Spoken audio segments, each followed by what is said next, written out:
বিভিন্ন প্রচারক আপনাকে কর্মসূচি তো দেখেছি সুকান্ত দা।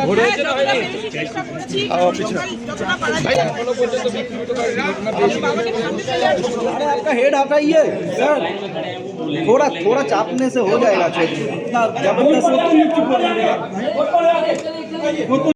অন্য কোথাও চলে গেছিল, সেজন্য খুঁজে একটু খুঁজে পেতে একটু অসুবিধা হচ্ছিল। আমিও ভোটার স্লিপটা আনতে ভুলে গেছিলাম এবং সেই জন্য এটুকু দেরি হলো, ব্যাস। আর কিছু এমনি এমনি ভোট দেওয়ার পর কি হয় ওদের, এমনি ভোট দেওয়ার পর কি বলবেন? ভোট দেওয়ার পর কি বলবেন? দেওয়ার পর এইটুকু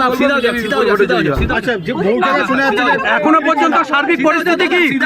এখনো পর্যন্ত সার্বিক পরিস্থিতি কি আপনার? কয়েকটি জায়গা থেকে অভিযোগ আসছে বিভিন্ন রকমের, যেমন ইভিএম খারাপ। গঙ্গারামপুরে গতকাল রাতে আমাদের এজেন্টের বাড়িতে হামলা হয়েছে, তারপর সেই এজেন্ট আজকে বসেছে। গতকাল রাত্রিবেলা আমরা ভিডিও প্রকাশ করেছি, তৃণমূল নেতৃত্ব, স্থানীয় নেতৃত্ব তপনের একটি এলাকায় টাকা বিলি করছিল। এই ধরনের বিক্ষিপ্ত ঘটনা আছে। ইটাহারে হিন্দু ভোটারদেরকে, যেহেতু হিন্দুরা সেখানে মাইনরিটি, ইটাহারে হিন্দু ভোটারদেরকে ভয় দেখানো হচ্ছে।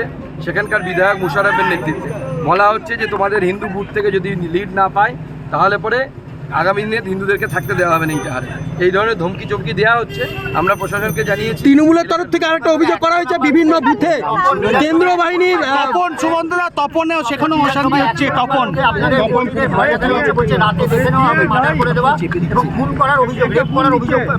না না, তৃণমূল ভয় দেখাবে, এটা তো স্বাভাবিক।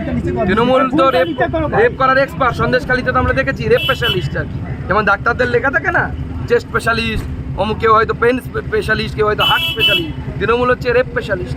তৃণমূল অভিযোগ করছে যে কেন্দ্রীয় বাহিনী অনেক বুথে হচ্ছে সাধারণ ভোটারদেরকে ভোট দিতে। দেখুন, কেন্দ্রীয় বাহিনী কিভাবে ভোট করাতে হয় জানে, কারণ ভারতবর্ষের অন্যান্য রাজ্যে কোথাও কেন্দ্রীয় বাহিনীর বিরুদ্ধে কোনো অভিযোগ আছে না। এখানেও যে অভিযোগটা আসে সেটা